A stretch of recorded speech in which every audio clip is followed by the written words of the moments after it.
మీరు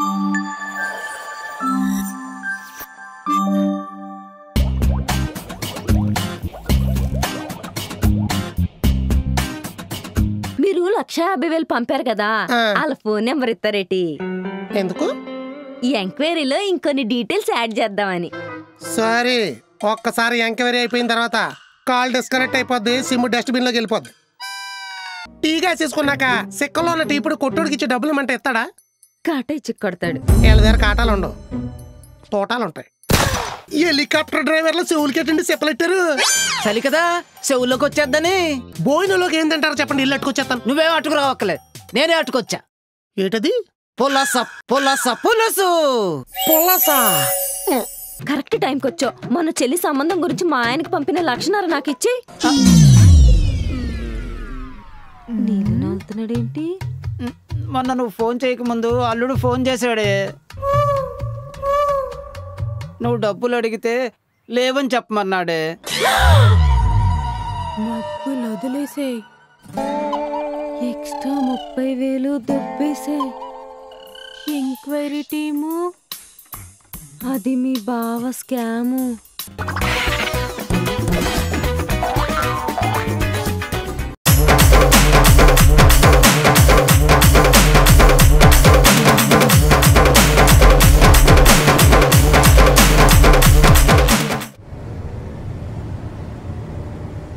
నాన్న నువ్వు చెప్పు నాన్న, బావ నీ మాట వింటాడు నాన్న. మటన్ తెమ్మని చెప్పు నాన్న, మార్కెట్ నుంచి వచ్చేస్తాడు. ఫోన్ చేయి నాన్న.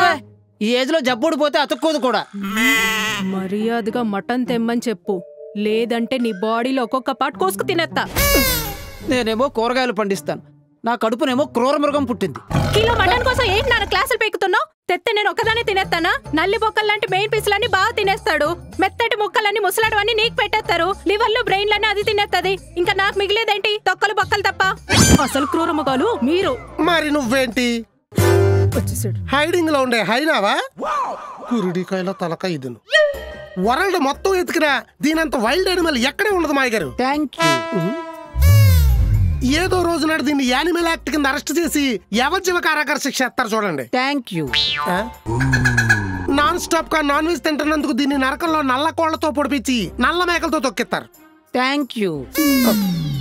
మాస్టర్, నేను దాన్ని తిడతాను. నువ్వు జస్ట్ తిట్టావు, ఊళ్ళో ఉన్నప్పుడైతే కొట్టబోయారు. ఎందుకు? మటన్ కొట్టడం పిల్లలు చచ్చిపోయి ఆడ శవం పక్కన కూర్చొని ఏడుస్తుంటే ఇది వెళ్ళాడు షాప్ తాళాలు అడిగింది. ఇది పుట్టినప్పుడు ఊళ్ళో ఏమన్నా విపత్తు జరిగిందండి? కోళ్ల ఫారం మీద పిడుగుపడి 350 కోళ్ళు చచ్చిపోయాయి. అవి చచ్చిపోలేదు, దీని నోట్లో పడి నలిగిపోకూడదని ప్రకృతి వాటికి ప్రశాంతమైన సావు ప్రసాదించింది. దాందంటే దాంది అమ్మా కుమారి, ఇక్కడ కోసలు కదిలిపోతాయి. ఇంకోసారి నాతో పెట్టుకుంటే చేపల పులుసులకు చింతపండు పిండినట్టు పిండేస్తా గొడ్డ పీలిక మొహం దానా. ప్రకృతి ప్రసాదం. ఏమైందే? ఈ బేస్ని మా బెజవాడ పిన్ని ఇటుకెళ్ళినప్పుడు పులిహోర కలుపుకోవడానికి వీలుగా ఉంది, బాగుంది కదా అని దాని కాళ్ళు అట్టుకుని బతిలాడి మరీ తెచ్చుకున్నా కదా. ఏమో నాకేం తెలుసు. ఎట్ట తెలుస్తుంది? అందుకే మా పిన్నిని అడుక్కొని మరీ తెచ్చుకున్నా. అయితే ఆ రాంబాబు గారి పెళ్ళ ఉంది కదా, త్రిపురా మొన్న చవితి రోజు ప్రసాదం కలుపుకోవడానికి బేస్ని కావాలని తీసుకెళ్లి ఇప్పుడు దాన్నంటుంది. అడుగుతుంటే మాట దాటేస్తుంది. అందుకే ఇంటికెళ్ళి దాని వంటలు మొత్తం రౌండ్ వేసా. బియ్యం డబ్బా కింద దాసేసిందే. నువ్వు కనిపెట్టేసావు కదా. నేను వదులుతానేటి, మధ్యలో దాని మొగుడడ్డొచ్చాడు, బేసించుకుని ఒక్కటేసా. ఏంటి కొట్టేవా? కట్టు అడిపోయేటది పాటికి బుర్రకి. నిజంగానే బుర్ర కట్టడింది, అంత గట్టిగా కొట్టేవేంటే? బుర్ర కట్టు కాదు, చేతిలో కత్తి పెట్టింది చూడండి.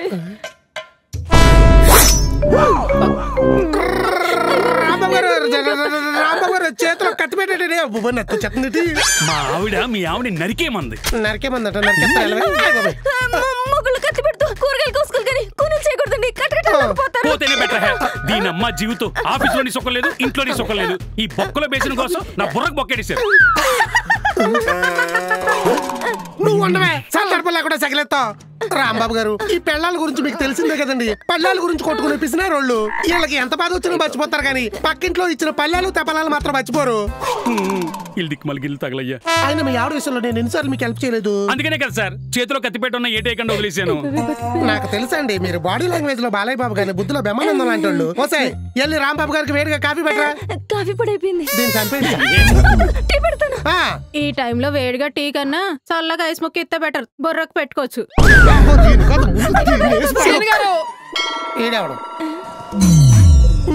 మీరెప్పుడు దిగారు హైదరాబాద్ లోకి? రెండు పక్ష ఎక్కేస్తాను. చంపేయండి సార్, పని అయిపోద్ది.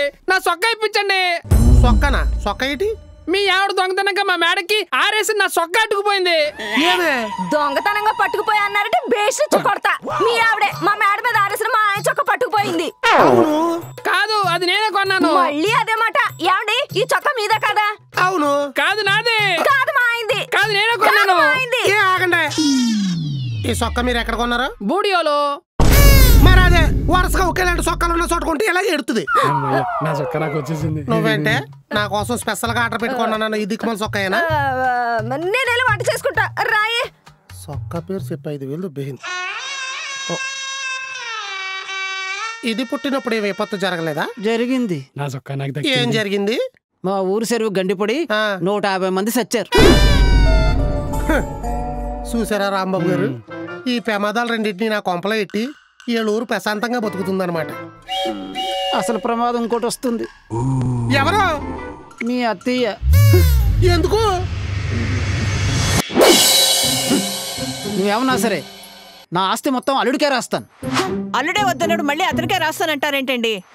వద్దనడం అతని సంస్కారం, రాయడం నా బాధ్యత. కట్టలు చేతికొచ్చాక సంస్కారం అట్టకెక్కుద్ది. అల్లుడు అలాంటోడు కాదు. ఎలాంటి వాడైనా సరే ఆస్తి అమ్మాయిల పేరునే ఉండాలి. కుదరదు, అల్లుడు పేరునే ఉండాలి. కూతురికేమో మాట కుదురు ఉండదు, అల్లుడికేమో అభిమానం ఎక్కువ. ఎప్పుడైనా అదొక మాట అంటే సంసారం నాశనం అయిపోద్ది. ఏమీ తెలియదు నీకు.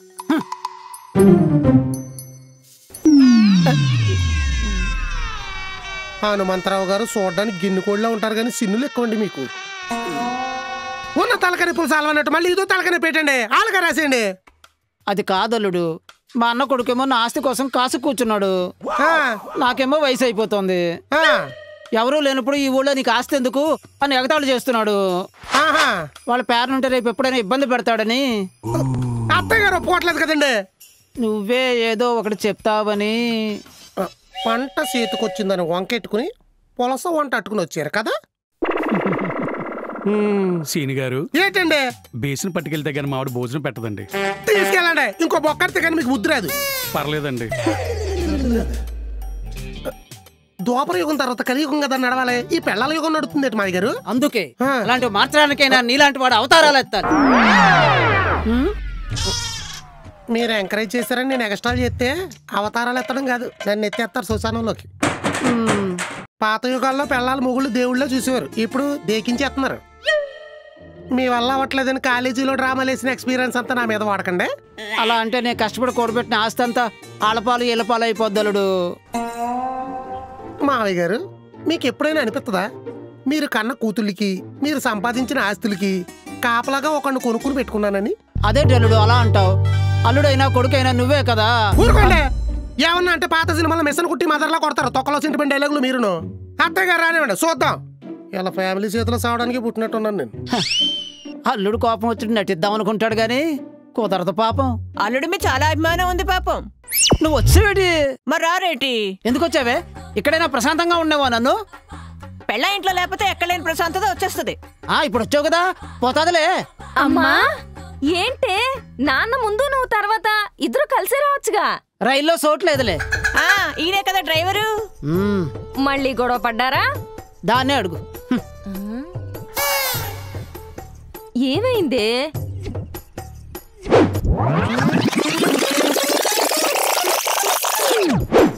అది మ్యాటరు. బావకు తమ్ముడుంటే ఆడు నేను చేసుకుంటే ఆస్తి మొత్తం ఒకే చోటు ఉండేది. ఎందుకు తోడి కోడలవై జీవితాంతం అన్ని నాతనే చేయించుకునేదానివా? తోటి కోడళ్ళు అంటే ఎవరే? ఒకే కంపెనీలో ఇరుక్కుపోయినా ఇద్దరు కస్టమర్లు. ఇప్పుడు పాయింట్ అదా? మరేది? ఇప్పుడే మీ బావ మనల్ని చితకొట్టి ఆమ్లెట్ వేసేస్తున్నాడు.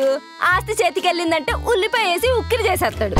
అందుకే ఎక్కడ రాసేస్తాడో అని దస్తావేజులు దాచేశా. వావ్, వడ్డీ వంకాయ అనిపించుకున్నావే. లేదంటే ఇన్నాడు నేను మీ నాన్న చుట్టూ తిరిగినట్టే నువ్వు మీ ఆయన చుట్టూ తిరుగుతూ ఉండాలి. తిరగం, తిప్పిస్తాం. అన్నిట్లో ఓడిపోయినా ఆస్తిలో మాత్రం ఓడిపోం. చేతులు కలపండి. ఎస్.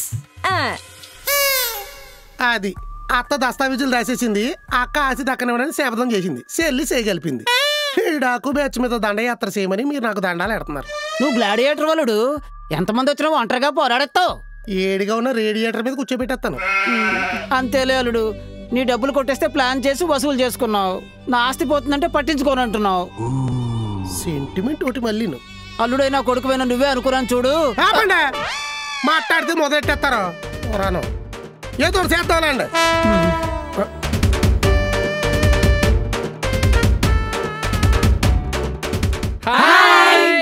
ఫ్యామిలీ బండి ఫ్యామిలీ మెంబర్స్ అందరికి ముందుగా వినాయక చవితి శుభాకాంక్షలు. మీ అందరి ఆదరాభిమానాల వల్ల ఫ్యామిలీ బండి సీజన్ 1 సీజన్ 2 కలిపి ఇప్పటికీ 150 ఎపిసోడ్లు పూర్తి చేసుకుంది. మీ అభిమానం ఎల్లవేళలా మాతో ఉండాలని మనస్ఫూర్తిగా కోరుకుంటున్నాం. ఎంత పెంచమని అడుగుతున్నారు. వీలైనంత వరకు మా టైం లిమిట్ లో మేము ట్రై చేస్తున్నామండి. కానీ మీరు అడిగింది తప్పకుండా చేస్తాం. Once again happy Vinayaka Chavithi. Take okay. Yes.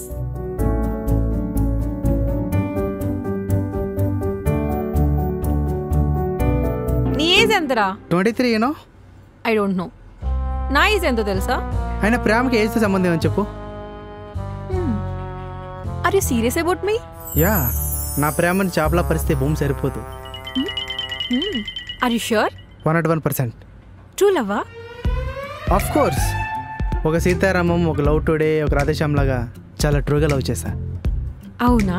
సరే, నా ఏజ్ 30. ప్రేమొద్దు గాని పెళ్లి చేసుకుందాం, సరేనా? నువ్వు చాలా సీరియస్ గా లవ్ చేస్తున్నావు కదా, పెళ్లి చేసుకుందాం, ఓకేనా? ట్రూగా లవ్ చేస్తున్నావు కదా, పెళ్లి చేసుకుందాం. ఒక లవ్ టుడే, ఒక సీతారామం, ఒక రాధేశ్యామ్, అలా మనం కూడా ఉందాం, సరేనా? ఇందాకే అన్నావు కదా ప్రేమకి ఏజ్ కి సంబంధం లేదని. దా పెళ్లి